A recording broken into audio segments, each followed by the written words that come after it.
Hi, I'm Erin Power. And I'm Laura Rupsis. We're certified health coaches, and this is Health Coach Radio. This podcast is about the art, science, and business of health coaching. We share our insider tips to help you become a better coach and entrepreneur. And we interview expert guests to discover how they've made it in this growing field.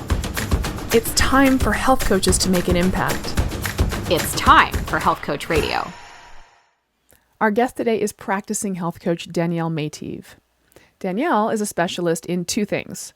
Number one, thyroid health, and number two, TikTok.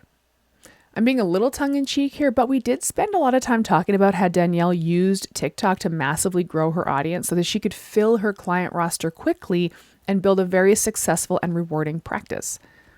Danielle doesn't do a lot of dancing around and lip syncing on TikTok. Of course, I guess you have to do some of that. But she takes a pretty straightforward educational approach to her TikToks, and the result of her efforts have been incredible. So if you were thinking you might want to toe dip into the fastest growing and most highly engaged social platform on the market today, you'll learn a lot from Danielle. Okay, but she also is truly an expert in thyroid health, and she gives us tons of information on that too. I know there are a lot of health coaches out there who've struggled with their own thyroid health and are seeking to specialize in it. Danielle teaches us a lot and is generally just a really fun and energetic person to hang with. We think you'll have fun and learn a lot today. Our show's sponsor is Primal Pro. We've educated and certified thousands of health coaches, and we know that one of the greatest hurdles to getting started with a coaching practice is exactly that, getting started with a coaching practice. We want health coaches out in the world making an impact and doing what they do best. So to save you the time, the effort, the stress, and the unnecessary mental blocks, we've taken care of the program development for you. Introducing Primal Pro, a fully customizable health coaching app with a 12-week ancestral health program built right in. Simply subscribe to the app, enroll your clients, and the app takes care of nurturing them through 12 weeks of proven diet, movement, and lifestyle education. This lets you do what you do best, coach. You and your client will communicate with each other through the app so you can stay on top of their struggles and successes as they go. Learn more about Primal Pro at primalhealthcoach.com/primalpro. We're on Instagram, and so are you. Maybe you're on TikTok too. We're not on TikTok yet. So as you're listening to your favorite episodes of Health Coach Radio, take a screen grab of your podcast player and tag us in your Instagram stories at Health Coach Radio. Don't forget, you can find the show notes for every single episode of this podcast at primalhealthcoach.com/radio. We're excited for this conversation and hope you are too. Get ready to listen and learn with our guest, Danielle Meitiv. All right, we've got Danielle Meitiv in the house today. How are you? I'm good. I'm really happy to be here. Awesome. Well, we are super excited to talk to you. As you know, Erin and I love talking to fellow health coaches. And it's always a treat when we get to interview someone from our own program and kind of catch up with you and kind of find out what you're up to and kind of hear a little bit about what's really worked well for you. So we want to dive into that. But let's start like we always start with you telling a little bit about your backstory and kind of who Danielle is. Okay. I am a mom of two. I live in the DC area, and I have Hashimoto's thyroiditis myself, which is an autoimmune condition that attacks the thyroid gland. A lot of the women in my family had, men and women, but mostly women had autoimmune issues, cancer. My grandmother died young. My aunt died young. My mom got cancer young. So health and lack of health has always been a big part of my consciousness. But I had a very sort of indirect path to finding the right path to health. And we can get into that where, I went from vegetarian to, now paleo primal, and that was, I found health there.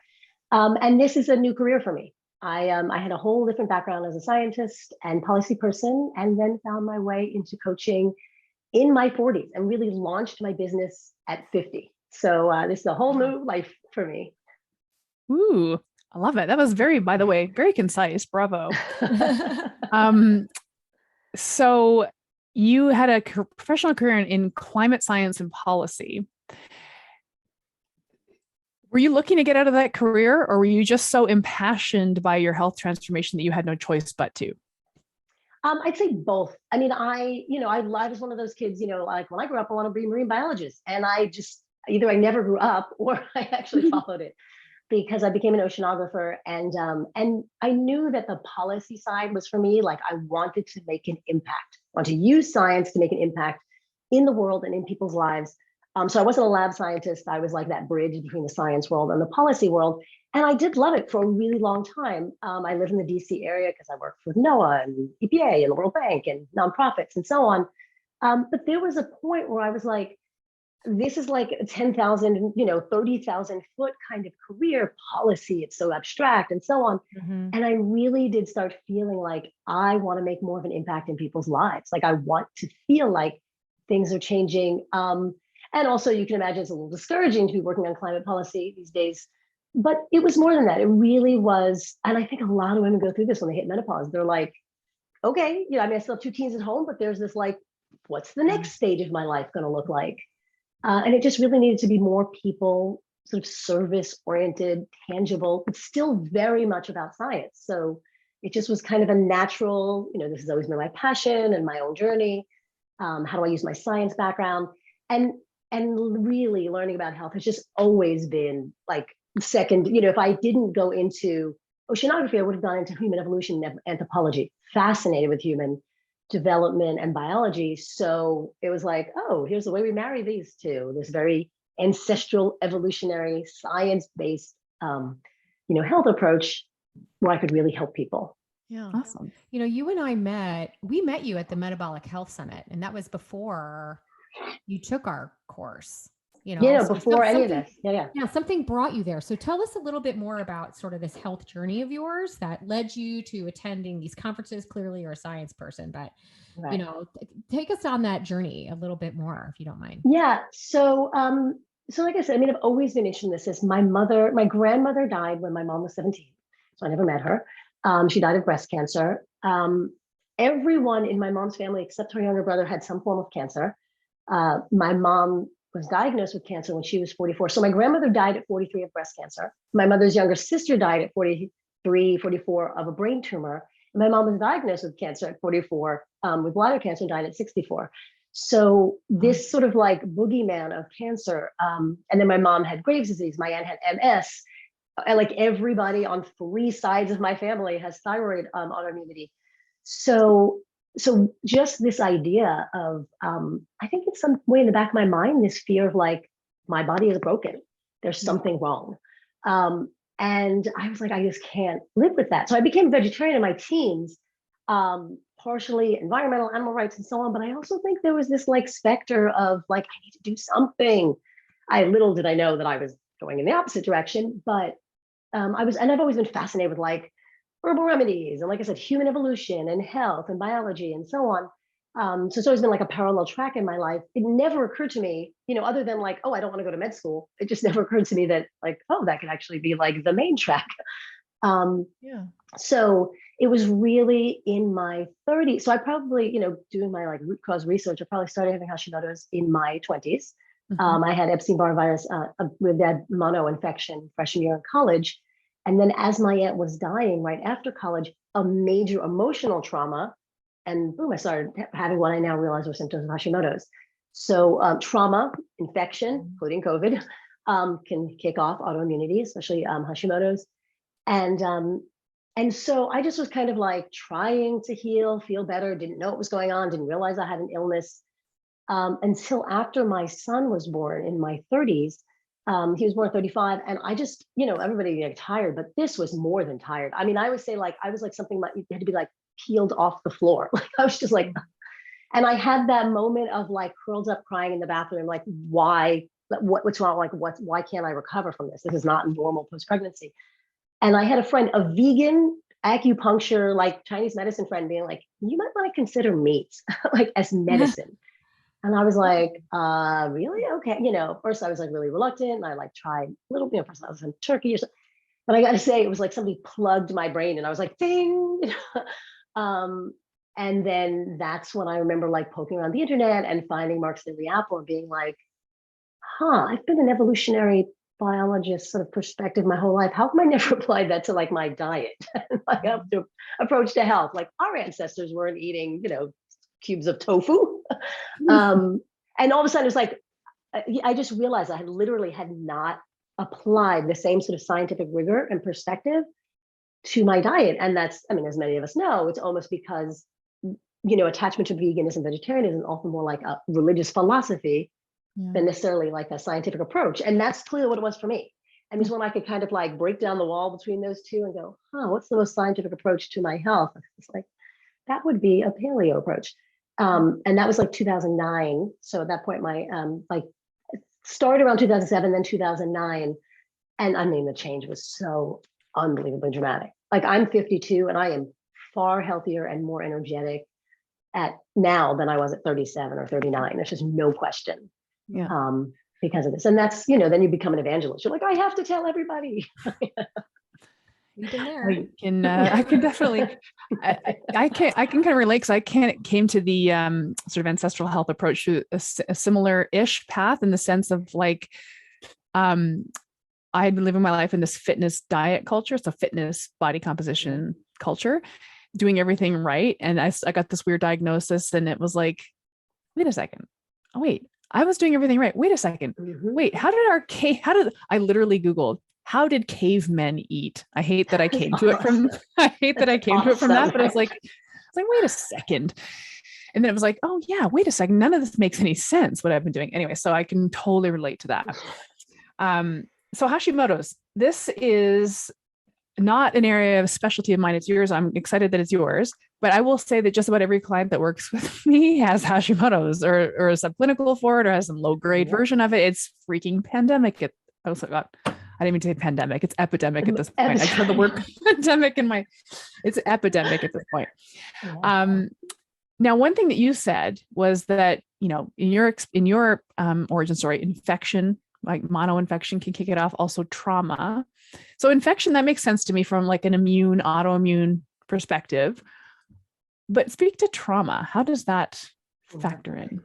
So trauma is incredibly common among people, especially women who've had autoimmune disease. And there's been some amazing research on it that people with autoimmunity are 70 to 100% more likely to have had childhood trauma.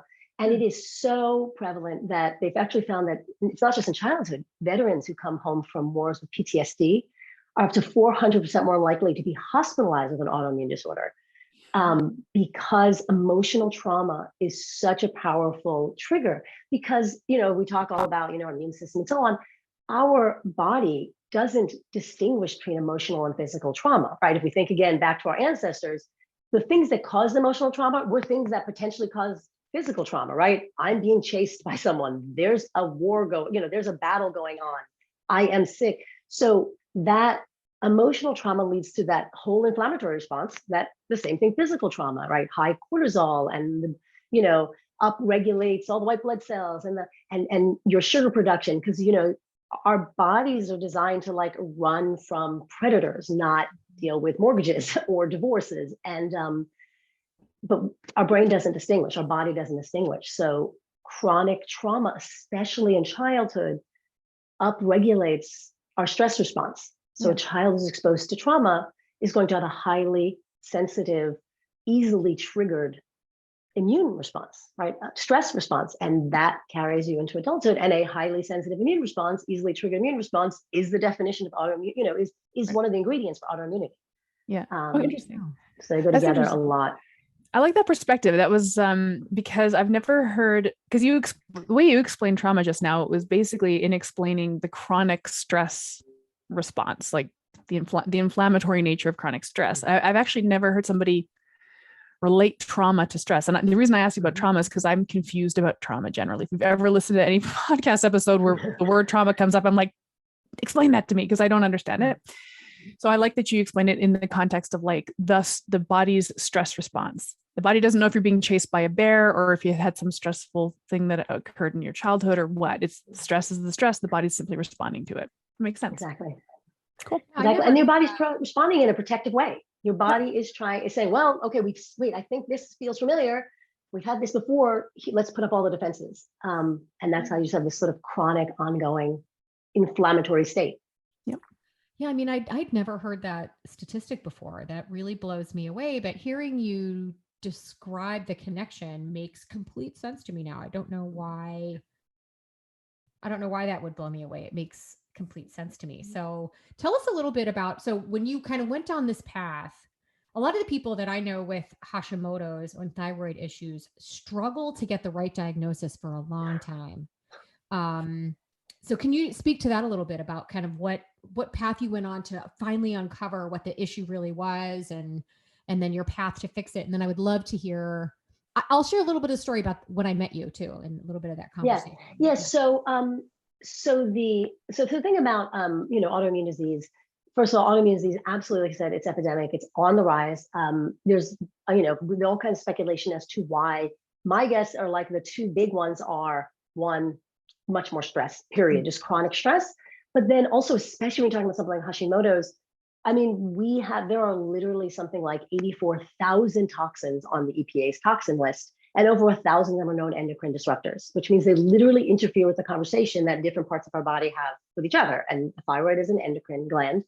So it's not that surprising that this confusion happens. Our diet, causes leaky gut, which overstimulates the immune system. I mean, there's just so many reasons for this. But one of the other things is that autoimmune diseases are far more likely to affect women.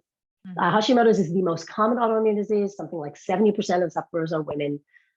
There's something like 14,000 diagnosed people in the United States, but people estimate that there may be another, 10 to 50,000 more who have it and don't know. Yeah, that sounds low to me, actually. Yeah, exactly. No, it's probably, and it's also subclinical. I mean, what do we call subclinical? How do they test it? I mean, I think it amazes me the more I dig into thyroid issues. Doctors are like, oh, you got thyroid, yeah, here's a pill. Like, wow, your thyroid is one of the most critical organs. It says only makes 3 hormones, but they are insanely important. They just regulate energy usage and metabolism, both on the macro level in your body as well as the micro level of every single cell. But oh yeah, we're just gonna give you a pill, which is insane.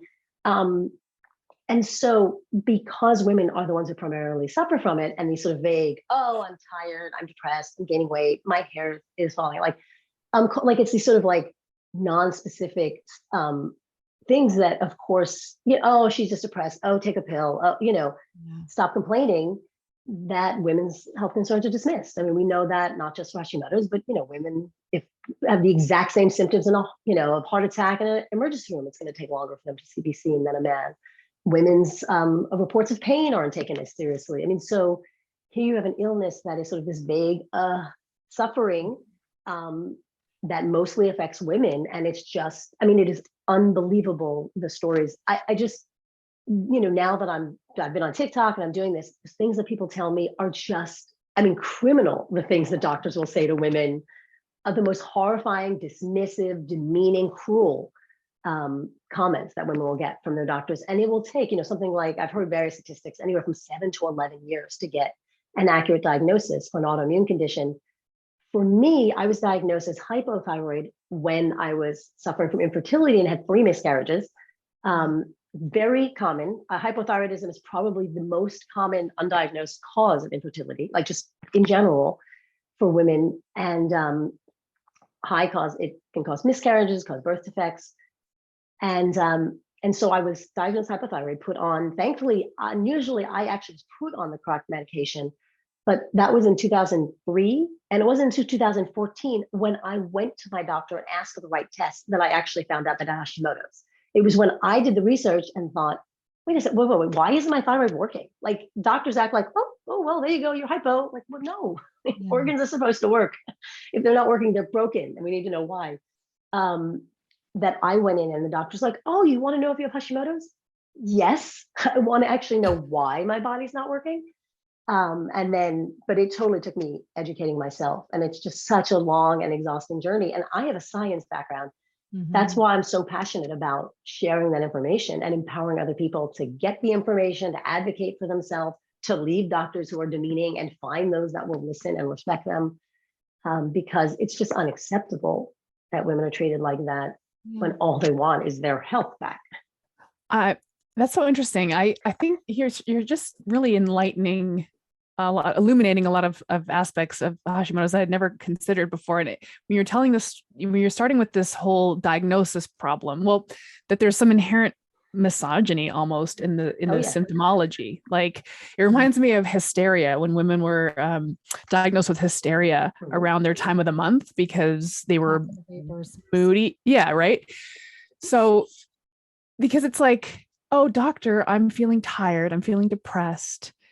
And it's like, oh, that's just because, maybe just because you're a mom, or maybe just because, you're a woman. You just, Reduce your stress. Just yeah. reduce your, calm down. Yeah, calm Kind of down, thing. calm down. Or if even some of the physical symptoms, like I'm losing my hair, I'm gaining weight, that there's a beauty element to that where it's like, oh, this woman, she's overreacting because she doesn't like the way her hair looks. Like that's frustrating or whatever, right? It's just how it's sort of the symptomology is swept under the rug. Because to your point, it's kind of nebulous. Like I just don't feel like myself, and it makes me really frustrated. But we do know that, so testing though, like actually testing for thyroid, that's a minefield because generally the doctor will test for what? T3, T4, and TSH or something, right? If you're lucky, most doctors will just test TSH. Right. I'd say the number one question by far that I get in my Facebook group, on TikTok, is the doctor says my labs are normal, so why do I still feel awful? Like what, and there's like you said, it's first getting the proper tests, having the doctor use the proper ranges to determine what health is. And then also, so one, TSH, it's made by your brain, not your thyroid. So that's not going to give you a complete picture of thyroid function. But also, this huge range. I'm like, that's not how statistics work. It doesn't mean that you're healthy anywhere in that range. It means you're healthy maybe somewhere in that range. And, but also, we also have to remember that the thyroid hormone works inside the cell. It's actually one of the few hormones that always works inside the cell, but actually in some cells actually goes into the nucleus of the cell. So not only the thyroid has to run, this hormone has to get from the bloodstream into the cell, into the nucleus. So we can only measure what's in the bloodstream. So even if your numbers are fabulous in your bloodstream, if you feel like crap, it's because it's not getting where it needs to go. We can't measure the concentration of thyroid hormone inside of a cell. I mean, not in vivo. So, so your symptoms, I always tell women, your symptoms are the most important guide. And of course, that is the least important guide as far as your doctor's concerned. Yeah. So it's extremely, I've read a ton. There's a great book, Doing Harm, by Maya Dusenberry, about how women are dismissed and so on, and how bad science and lazy medicine leaves women sick. And there's literally an entire section on Hashimoto's specifically because it is such a battle for women to be taken seriously. And it's like, oh, she's just tired. No, actually, there was just, I was reading a paper the other day, subclinical hypothyroidism dramatically increases your risk of heart disease. Well, first of all, if it's increasing your risk of disease, it's not subclinical. I'd say it's clinical. Yeah. But it's because your thyroid is needed for every cell in your body, from your brain to your heart, to your lungs, to your liver, your muscles, your joints, your pregnancy, everything. So without adequate hormone, your body literally just can't function. To just be like, oh yeah, like you can't dismiss that. 40% of women who are on a disability it's because of an autoimmune disease. 40%. Like, oh, but we'll just dismiss that. Like, more women have autoimmunity than have heart disease, and yet we dismiss it. Well, and we have seen literally every disease increase in prevalence over the last, 20 years at least, literally. And the only response is, well, let's find a pill for it, or a vaccine for it, or another therapeutic for it, instead of what the hell is going on? Yeah. It's unreal. It is unbelievable to me that public health officials are not more concerned with what's causing the rise. They're all they're concerned about is plugging their finger in the dam and trying. And it drives me insane. And this is why health coaching is so important, because it empowers our clients to ask the questions, but why? Exactly. Do not stop asking that question until you find out why. Exactly. And on what to do about it. And so, I come from a science background. So I literally spent 20 years reading scientific papers and, creating reports and translating them for policymakers and so on. So of course, my first reaction is I'm going to go into the literature and start digging. And I showed my husband's also a scientist. He's a theoretical physicist and data scientist. And I was like, honey, you would not believe what passes as science in the medical field. Like, it blows me away. And sometimes I get it. Like, I actually live near NIH. I participate in some clinical studies. And it's there, like there's takes a lot of time. So when like the sample size of like, you're like, oh, there's only 25 people. That's because, 150 started and only 25 finished, because it really is hard to do that research. So I get that, but it's not just that. Like, you read the papers and it's just, a lot of it's just bad science, because they start with the results in mind. That's already a bias right there. So you'll read, oh, here we learned this. There's great therapeutic potential. Read, we can patent this. Like I was reading, and I read something recently about, what was it, about thyroid, the genes that make thyroid hormone. And the paper came out like in the last 3 or 4 years. Like, we didn't know some really basic things about like thyroid hormone until the last few years. Like, this is like one of the most fundamental. It would be like if we didn't, understand the biology of the eye. Like, don't you think we should know this already? No, we don't, because we're not doing basic science. At this point, if you read the papers, and my husband worked in NIH, it is all about, can you get a patent? Can you get a patent? Can you publish something that will lead to a patent that will lead to somebody making money? I'm like, that's just bad science. So, it's very little, there's very little interest in understanding fundamental medical biology. And, you can't put dietary change into a pill. Nobody's going to make money off of me not eating, industrial seed oils. In fact, they're going to make less money if I start intermittent fasting. So there's just so little research on it. The good news is that so much, as we know as health coaches, like so much of your health is in your hands every single day and doesn't require. I'm not saying we shouldn't go to the doctors. I mean, there's definitely a role for conventional medicine, but what you do outside the doctor's office is so much more important than just those few visits. And that's, of course, what we try to teach people. Mm-hmm. I'm actually grateful that you mentioned this earlier, that people should pay attention to their symptoms. Like, for sure, go get some blood panels done, sort that out with your doctor. And also your subjective experience, your symptoms, your lived experience of what it's like to go through life feeling the way you feel, and what moves the needle, what makes it feel better, what makes it feel worse. Start to pay attention, like this idea of becoming like a detective. I think that's so crucial. And I love hearing that as a health coach, because in my health coaching practice, I don't talk about or touch anybody's blood values, and I don't care to know what they are. Like, you go do that with your doctor, but I want to understand how you're feeling in your body. And I think that's when I think about what the outcome of a coaching relationship is, self-efficacy for the client. The client has autonomy, empowerment, self-efficacy. They have to connect to the subjective experience. And I think we can get blinded by sometimes by the objective data that's provided to us, especially when that data is so flawed. Anyway, so I'm grateful that you said that. I feel like there's so many things that we could ask for your expertise on, and I'm really impressed at like the off the top of your head, the knowledge and the statistics and the data that you have about thyroid stuff. It's amazing. Like, you're clearly a specialist in this. So, but there's a lot of other things we want to talk to you about, including how you run your business and this whole TikTok thing that happened for you. Before we get kind of too far afield, though, you just mentioned, seed oils. You mentioned intermittent fasting. So what are some of your top, hacks, tips, and interventions that you recommend that your clients do to support their thyroid? So, well, first of all, like I said, I was a vegetarian. That's a disaster for your thyroid. Every expert I know and rely on recommends a modified paleo approach, right? We need to get the seed oils out. We need to get most of the grains out. The gluten for sure, anything like gluten, gliadins, all of that, the lectins, all of that is going to be anything that irritates the gut. Yeah. Because, as we're learning, in order to have autoimmunity, you have to have a genetic predisposition to have a very sensitive immune system. So that's, which for ancestors, it's not that we're broken. For ancestors, that would have been a positive. Those autoimmunity, we would have been like outliving the rest of y'all on the savannah, because we have super sensitive immune systems. Unfortunately, in this day and age, it's a little too sensitive.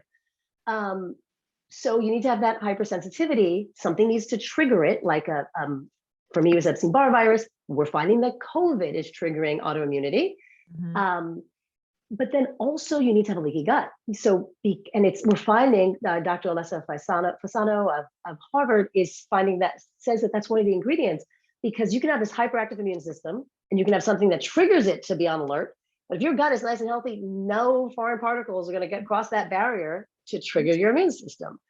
You have a leaky gut, and all of a sudden it's like, microbes, viruses, bacteria. What is this undigested food thing? And your immune system just starts going on red alert. So, our diet really needs to heal and maintain the integrity of our gut barrier. We need to really support liver function. That's where not only is it our obviously primary detox organ, but that's where a lot of conversion of thyroid hormone happens. Your thyroid makes a form of hormone called T4. It has to then convert to T3 to be useful. So whenever I talk to my clients, I talk about thyroid healing, and I'm like, here's my secret. Thyroid healing is actually gut, liver, adrenal, thyroid healing. It's actually about helping your whole system. So I'm literally running a 5-day challenge starting on Monday, a free 5-day challenge. And I was just editing the guide, and I was like, paleo approach eliminates pro-inflammatory foods and adds in nourishing foods. So paleo approach for people with thyroid issues often means paleo minus dairy and often minus eggs as well, just because if you have an autoimmunity, those two things tend to trigger your immune system. Not because they're inherently bad. I stuff, pastured eggs and high quality butter into my family every day, but I can't eat it because of autoimmunity. So paleo approach, probably usually minus dairy and eggs. Soy, which of course paleo takes out, is horrible for your thyroid, a terrible goitrogen, meaning it affects the thyroid. Canola oil, again, paleo takes that out, terrible for your thyroid. So paleo approach, heavy on the variety of vegetables, which of course everybody thinks paleo meat. Carnivore is one approach, but this is tons of antioxidants, tons of vitamins, tons of colorful fruits and vegetables. So I always say the approach really is what we always talk about in health coaching: diet, exercise, sleep, and stress, DESS. Important thing for people with thyroid issues. They say, oh, I'm trying to lose weight. Doctor says eat less and move more. Great recipe for slowing down your thyroid. Stop the low calorie dieting. 1,200 calories is fine for, a 12-year-old, not for you. Mm-hmm. And if you're exhausted and if you go to the gym and then collapse, that is your body saying, please God, stop. Yeah. Treat yourself like you have a cold. Ease off on the exercise until you get your energy back. I mean, I do strength training. I literally have a gym here in my office. Love it. But treat yourself like you have the flu. Don't go to the gym. Mm-hmm. Calm down, till you get your energy back. So eat more, eat better, push yourself less until your body's ready, sleep a lot more, and really focus on stress. Because like I said, your body doesn't know the difference between the stress of a cold and the stress of my boss, it doesn't like me. Yeah. So we need or pushing a workout when you're feeling tired, all of these exactly things, right? Yeah, exactly. Just calm down. Yeah, like a badge of honor. That's one. What I'm hoping is one positive thing that does come out of this whole COVID thing is an awareness of, if you're sick, freaking slow down. Don't be around other people. Don't, I mean, exactly. It makes no sense. But I remember my old career, my past career, people worked sick all the time. And I'm out there shaking hands with people, eating meals with people. I mean, I was literally face to face and I was sick as a freaking dog. And no one, look at her go. Mm-hmm. Oh my gosh, she doesn't feel well. She's tired. She's a single mom, blah, blah, blah, blah, blah. Look at her go. And it was like a positive thing. Yep. And especially in America. And I'm just like, face palm. That was a really hard face palm. That hurt. Right? But that's literally, it's unbelievable to me. So I'm hoping that one of the positive things that with any luck came out of COVID was this focus on self-care. Yep. And working towards sort of promoting your own health and strengthening your own immune system. I got really scared in the beginning because it was all about freaking Krispy Kremes and ordering fried chicken in the beginning. I definitely, I don't know about you guys, but I did notice a difference in later on in the pandemic about what, we were shooting ourselves in the foot with that kind of nonsense. Yep.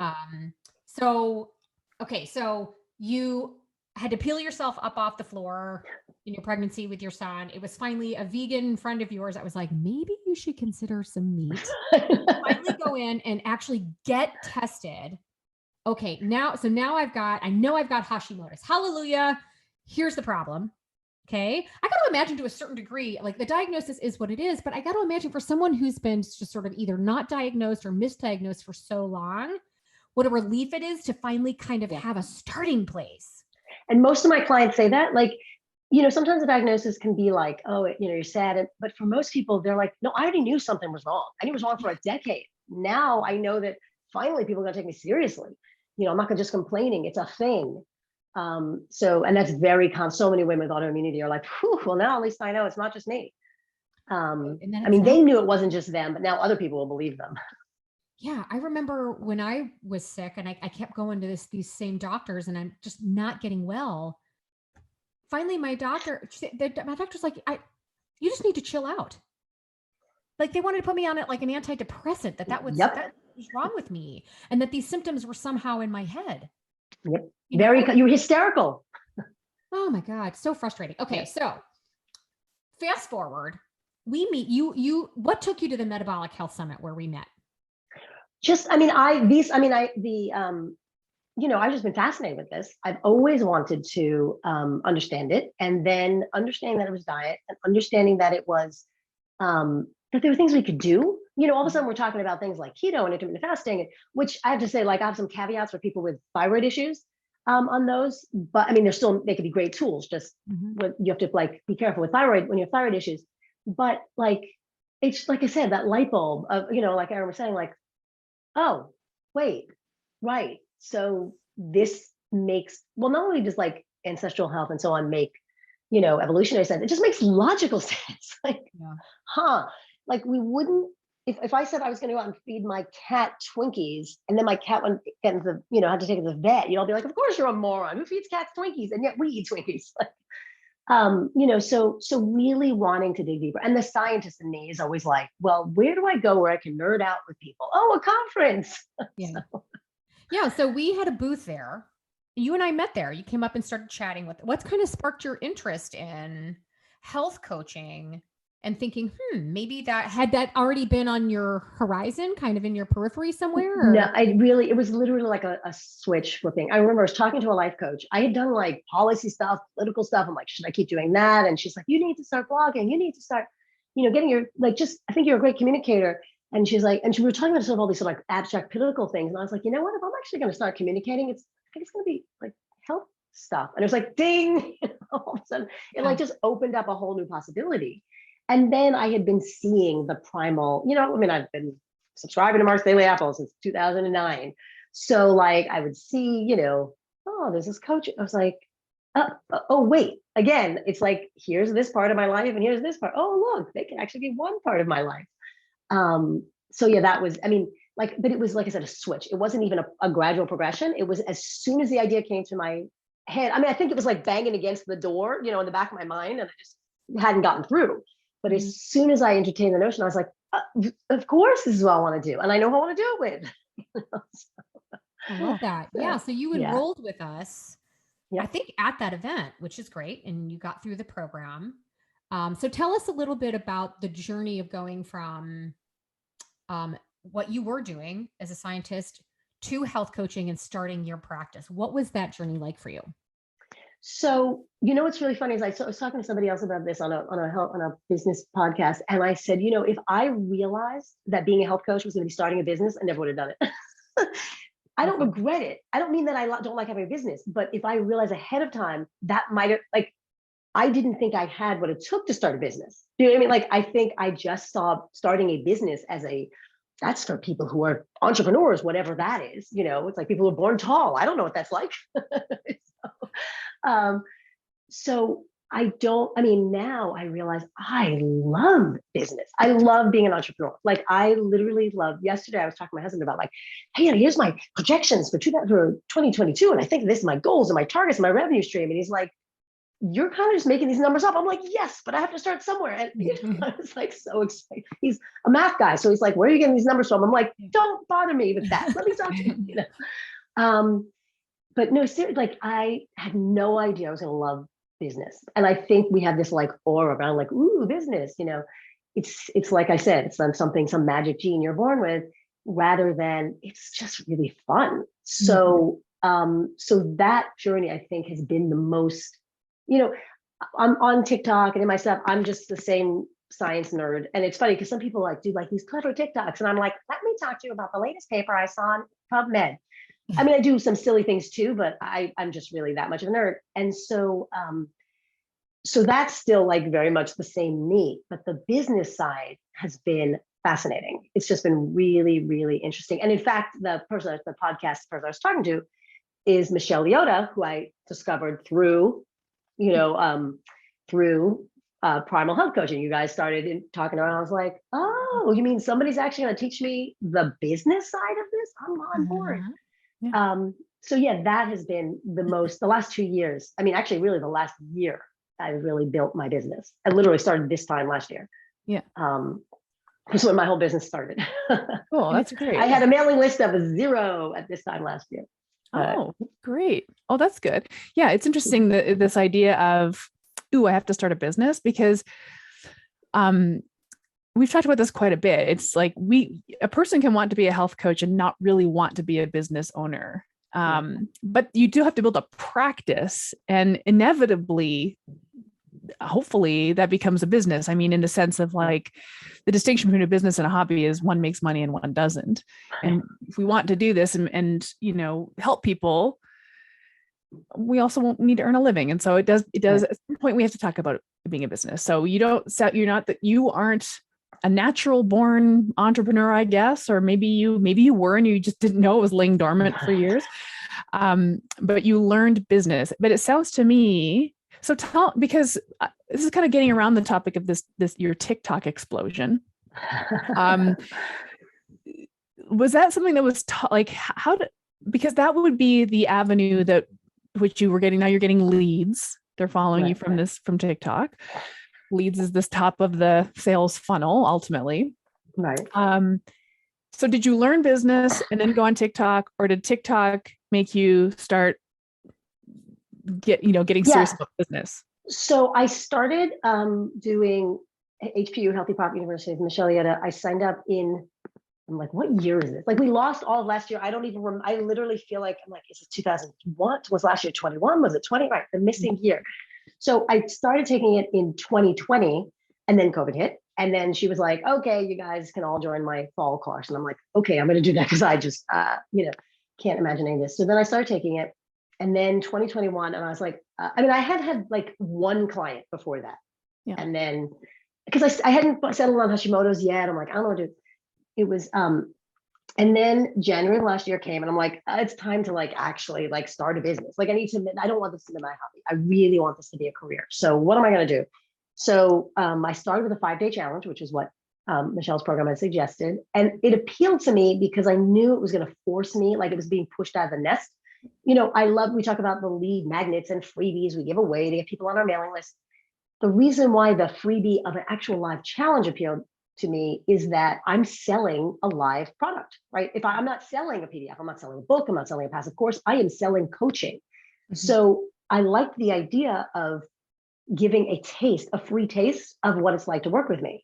Yeah. If you don't like the fact that I talk with my hands and I talk fast and I'm, a nerd, I'm not the right person for you. And you may as well know that for free. As coaching is a very personal relationship, and the person, you have to be able to communicate. So I launched my first 5-day challenge, a thyroid healing challenge. At that point, I call Hashimoto's. Now I just call it thyroid. In January, I did like my mailing list. I was like, how does MailChimp work? Like, I knew nothing. How does website work? I'd have built a website before, but I was like, pop-ups, opt-ins, what does this mean? And February 1st to the 5th, and I had 35 people in it in my little Facebook group. I had my people who signed up, and of those 35 people, at least 8 were like, hey, you have Hashimoto's. I know you. So many of my friends have it. I'm like, I'm just going to join y'all. Just join my group so I have more people, please. Right. So there were 35 people in my first challenge in February. And in late January, I started my coaching Instagram, my MailChimp. Now I use MailerLite, but I started MailChimp, came up with a little freebie, started my TikTok account. And on Super Bowl Sunday, February 7th, I had 60 people on TikTok, 60 followers. Because I remember we were at my brother's Super Bowl party, and he's like telling his sons, like my nephews, follow Aunt Danny so that she can have more followers. I mean, like, we're at that stage. Yeah. By the end of that week, I had 5,000 followers. I was like, where did y'all come from? Like, what just happened? And I remember doing a video like, woohoo, I have 5,200 followers. I have slightly more followers now. By the end, so it's kind of like happened in parallel. So my first challenge, like I said, early February, 35 people. My second challenge, after I started getting people on TikTok, but at the end of March, had 750 people in it. Wow. My third challenge in May had 3,600 people in it. I was like, Oh my goodness. that's not even exponential growth. That's like vertical. Yeah, that was insane. So, and that came out of TikTok. That it was just happened to be my medium. And who knew that there were people like when somebody said to me, hey, you should try, you like video, you should try TikTok. And I was like, that's like my daughter's dancing on TikTok. She does makeup tutorials. What are you talking about? TikTok's for kids. And they're like, no, check it out. And I did check it out. I was like, oh, okay, I can do this. That sounds good. And sure, by the end, early April, I came home from my in-laws, and I hadn't done anything on TikTok for a week because I was like, away for a week or for a few days. And I was like, oh, I should really do something. And at that point, I had 22,000 followers. I was like, that's pretty good, 20,000 followers. My teen nephews and kids were all impressed. And I was like, I had this video of me lip syncing to Kelly Clarkson, broken. And I was like, it's like 5 o'clock on a Friday. I'm just going to like put a caption. It just said like, I had autoimmune disease. I felt like crap and the doctors dismissed it. And so I, used my science background to figure out what it was. And I changed my diet and I went from vegetarian to paleo and blah, blah. And now I feel great. And I help others do it, get my freebie. I posted that on Friday. By Sunday night, it had 500,000 views. And I was like, who knew that the world was waiting for me to lip sync to Kelly Clarkson and talk about my thyroid? Like, what are you people doing? Why are you here? And by end of May, I had 100,000 followers. And now I have almost 160,000, 158 point something thousand followers on TikTok. Yeah, it was like, what the, from 60 this time last year. Yeah. So it was like, it was just bananas. Like, and because of that, the top of my funnel is like this, it's like, I got leads straight from TikTok. Like whenever I ask people, people, I have a Facebook group and I'm like, well, how do you TikTok? I do TikTok lives where I just sit there for like 2 hours and answer questions, just geek out over thyroid stuff. But yeah, almost like, and now I also get referrals. Like people say, I'm like, how'd you find out about it? They're like, my friend told me, my friend shared your live, my friend, but it's so much of it is just TikTok. It's just really funny. Wow. Who knew? That was going to be my question, like why TikTok? So somebody recommended it to you due to the fact that it's all video.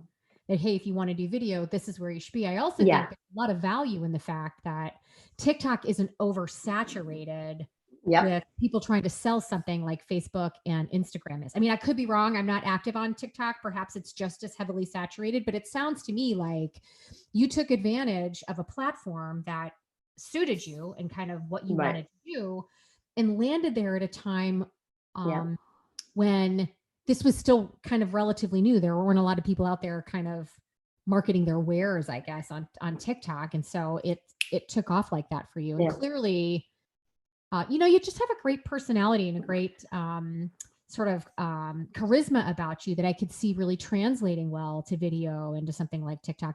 I am completely clueless about TikTok. What are some tips that you might have for people that want to give working with TikTok a try? Well, firstly, I just want to say what you said about I would say with TikTok, it is still very much, I mean, it's not quite as much as it was like a year or two ago, but still really the early adoption phase, which is obviously over for like, I'm not saying we shouldn't do Instagram or Facebook, but those are very, very different places. The algorithm that decides sort of who sees what is a lot more friendly on TikTok than Instagram. So, anybody I'm on Instagram, I have like 1,600 followers, maybe 1,700 followers or something. It's just harder to break through to get to, once you get to a certain point, it's easier to grow, but getting to that point is really hard. TikTok is a lot easier. It's not guaranteed, and it does require being extremely consistent. Show up. I was doing like some point I was doing 2 videos a day, not every single day, but like 5 days a week. And the thing is, and I have a friend right now who's an author, and she's just getting started on TikTok, and she'll send me, what do you think about this? And I'm like, you need to be front and center. Everybody, the thing that people love about Instagram is they're like, it's so here's my Instagram post. Yeah. Right? Like pretty words. It doesn't actually have to show me. No, people want to know, especially with coaching, they want to know you because you're the person they're going to trust with their health. So people, you really needs to be you. And people are like, oh no, I can't dance. I'm not clever. But I mean, literally, I'm like, here's 5 things, that you should ask your doctor. My posts started taking off when I first got to that 20,000. I got there by saying, I just would do these not rants, but things. I mean, I'm a patient myself. Stupid ass things doctors say to women with hypothyroidism. And people really like that. So I'm like, stupid ass things doctors say to women with hypothyroidism, part 2. I think I got to part 9 or something. I could go to like part 50, but I stopped at 9. So, really talk. I mean, the thing that's great about TikTok, and I think we're so used to social media that we kind of forget, is that TikTok is not about pretty and polished, right? Like Instagram is almost like aspirational. Like, Yeah. I'm not saying we shouldn't do it, but it is like, here's the great life we all want to live. TikTok is like, I mean, there's literally people doing lives putting on their makeup. They're like, or like opposite, they'll be like, somebody just talking about their life and they're like taking off their makeup and like doing their like bedtime routine. Like they're literally removing their makeup. There'll be people just like, here's my morning face, it's a lot more personal. Yes, we're getting more sales, salesy, some things on there, there's some sponsored, but it's not nearly as bad. I mean, not by a long shot. You can really develop a community of followers, people who come into your comments, who recommend other people, recommend you to other people and so on. And I literally have sales directly from TikTok. People go from TikTok to buy a course, TikTok to sign up for Discover World, TikTok, like I do get them onto my email list. My email list as of now has something like 11,000 people on it, all from TikTok pretty much. But people also just come straight from TikTok into my sales funnel. I mean, to actually buying something. So the thing with TikTok is authenticity. And I know we're like, oh, we're supposed to be authentic, but it doesn't have to be polished. It doesn't have to be perfect. It really, it'll just be, my idea of like getting fancy for TikTok is like, oh, maybe I'll put on some lipstick before this video. And I literally I'm out there teaching. I'll say, oh, here's, so people say, why do I still feel off if my labs are normal? Well, let me tell you about labs. What's the best doctor? Should I go to an endocrinologist for thyroid stuff? How do I get started? Is gluten bad for your thyroid?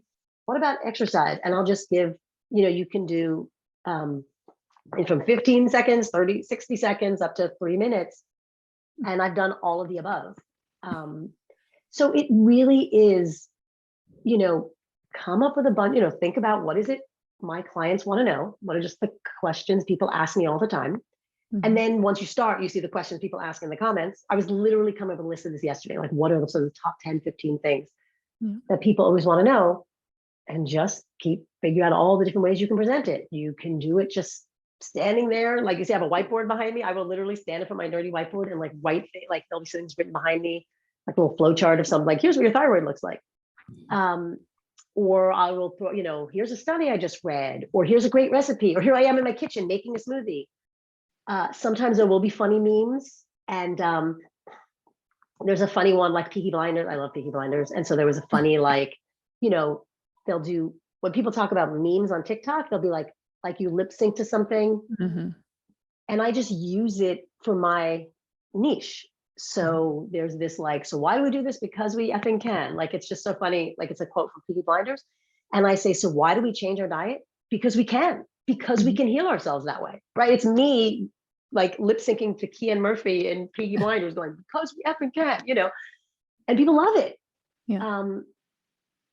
But I'm using it to actually spread a message about thyroid health.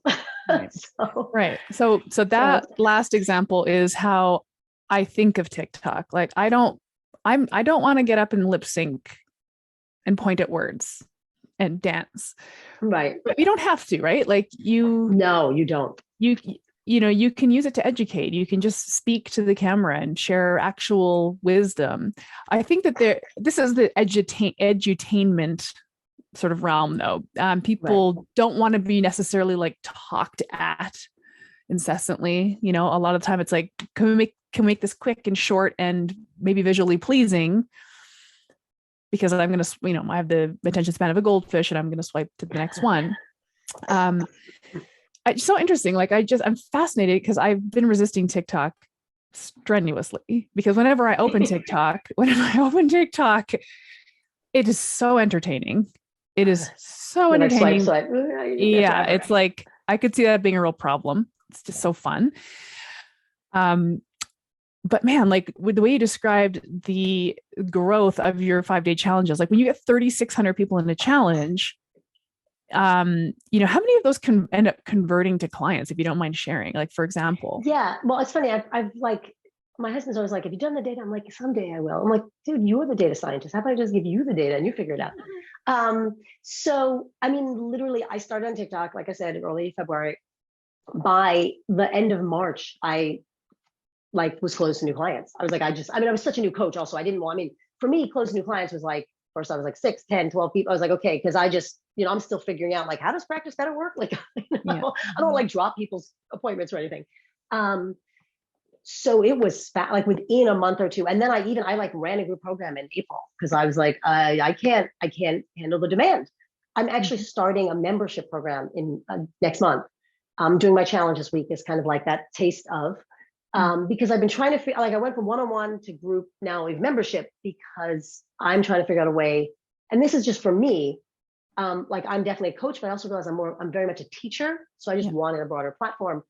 So I'm doing this membership program, which I'm super excited about. And like, I've had I did a group program. I was like, okay, I'm capping it at 25 people. They'd filled up. Actually, I ended up with 26 people. So both times I've run 2 group programs, they both filled up. So, in terms of the conversion, I don't know sort of what the max conversion can be, but every time I've always been I did a live workshop in June. I just like kind of announced it, 4 hour, 2 days, 2 hours each day, on a Saturday and Sunday, and it got like 75 people, I probably promoted it for like 2 weeks.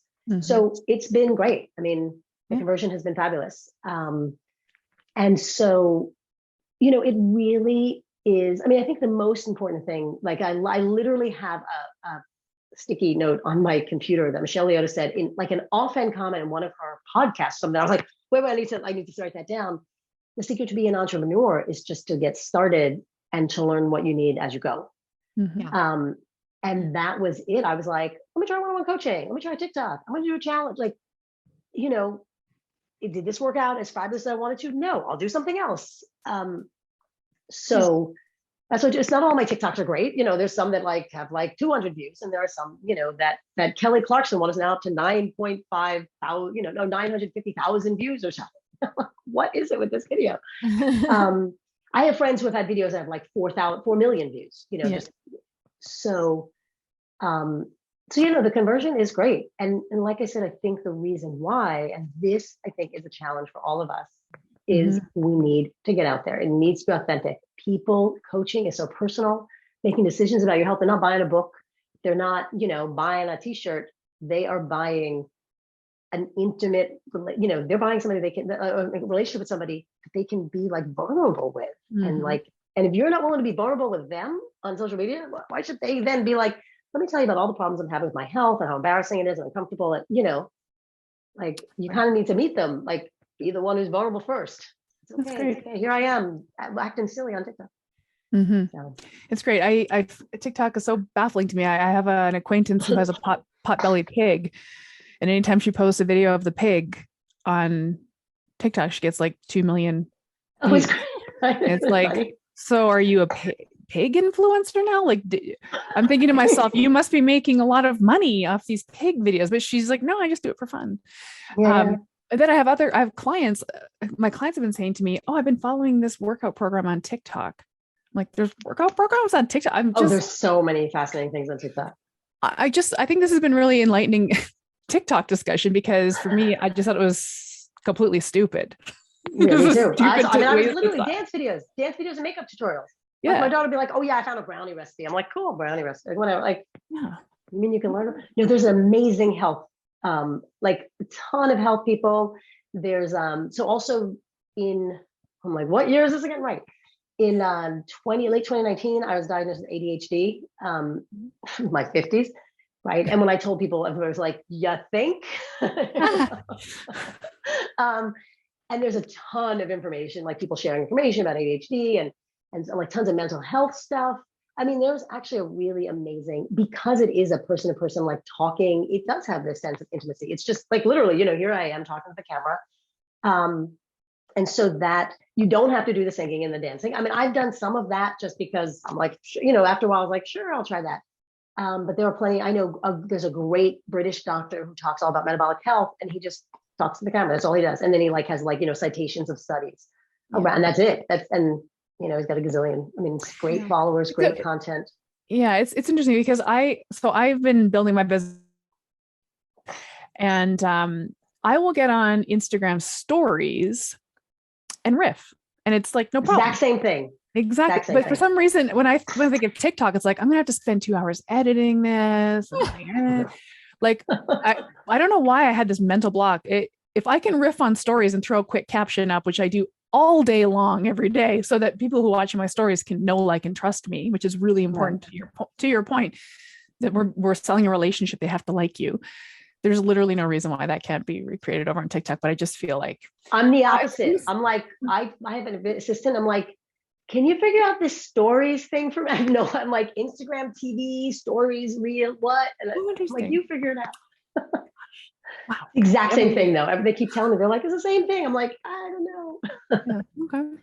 No, I love that you just embraced something new and was like, you know what, someone said, hey, if video's your thing, you should try this. And you just did it. I mean, we talk a lot about, because I get a lot of questions from folks. Hey, do I have to be on social media to grow my business? And, everybody's got their opinions there. And it's like, well, which one? And my answer was always, well, where's your audience? I never in a million years would have thought a bunch of women with hypothyroid problems would be all over TikTok. Like that would never have been in my head at all. No. And lo and behold, so, it's funny, I had a family reunion ish over Thanksgiving, and my brother was there, and he's all over. I mean, he's a almost 50-year-old guy, and he loves TikTok. He finds it just entirely entertaining. And he's actually come across some really nifty nuggets as well that aren't just nonsense. I mean, my exposure to TikTok was my adultish children that were just sharing stupid cat videos and memes of people flipping over their bicycles and people hurting them, that sort of thing. So that was really my only exposure to it. But I feel like every new cool sort of platform that comes out that is suddenly taking attention is something probably worth investigating. Mm-hmm. Hey, could this be a medium for me? And is this where I belong? Where I struggle with is there's just too much, for me. I feel like I kind of have to pick one, and I'm still, for me, I think Facebook is now just become, this is where the people that I want to stay in touch with are and live. And I go there to kind of keep up with those people. Then Instagram, I think I had decided was where I was going to, once I really get rooted in my branding, really start pushing things there. But maybe it's oversaturated. And then I get drawn to Twitter anytime I'm actually looking for research, because I can find access to information and research there. People that I may want to know someday, I find there, and so thinking through kind of where TikTok might fit, because my concern with Instagram is I feel like I'm kind of behind the 8 ball there, that I'm just too late to that game. Unlike Erin, who's got a lot of followers on there, I don't have very many. Most of them have really just been mostly personal, but I don't know, maybe I should check it out. Another thing that I think has been relatively untouched is LinkedIn. I think it's been used in some spaces more than others, and it could be rife there. So I guess I've been thinking about that too, LinkedIn. Yeah. I'm like my next thing is definitely YouTube though, because if I'm going to do video, it just seems natural to do longer video. And YouTube is definitely more of a long game. Like it takes a long, like you really do have to work to build up there. I'm like, okay, 2022, this is the YouTube year for me. I haven't gotten to it yet, but I will. I think the lesson I'm taking away from this conversation is just freaking pick one and run with it. Right? Really own it, run with it, be consistent on it. Be yourself and authentic is tremendous. I agree with you. The kind of curated nature of some of this stuff is kind of silly when people really just need to get to know you. So it's a valuable lesson that I think everybody needs to pick one and just go with it. Just do it. Yeah. Yeah, I agree. You know, we're needed so much. I mean, this work is needed so much that, yeah, like we have to get out there. We got work to do. Yeah, that's a really good pep talk to sort of wrap. It's like, look, you're needed. So show your face and like tell people what you do, because you have to. You just have to. And it's because, yeah. Interesting. Really cool. Really cool. It's just wild to hear how your business kind of just grew like that. And you went from just getting started to full roster of clients, can't take anymore. That's inspiring. That's what everybody wants. So it's great to have learned that from you. Thank you. I love it. So tell everybody where they can find you. Clearly they can find you on TikTok, but surprise on TikTok. At thyroid.coach.danielle on both TikTok and Instagram. And yeah, you can find all kinds of info there. And my website is thyroidhealingsolutions.com. And I have, I'm literally running a 5-day challenge, but I have a 5-day challenge going, or I have my, my 5-day guide as a freebie. So there's always something people can pull off my website and download to learn about what I do and how I can help them. Awesome. I love it. Thank you so much for sharing this time with us, Danielle. I am absolutely thrilled for you and the success you've seen. Thank you. Huge inspiration. So thank you for sharing your story. I'm super excited that you asked me. I'm like a total primal, fangirl. So this is super exciting for me. Oh, we love it. Thanks again. This podcast was brought to you by Primal Health Coach Institute. To learn more about how to become a successful health coach, get in touch with us by visiting primalhealthcoach.com/call. Or if you're already a successful health coach, practitioner, influencer, or thought leader with a thriving business and an interesting story, we'd love to hear from you. Connect with us at hello@primalhealthcoach.com and let us know why we need to interview you for Health Coach Radio. Thanks for listening.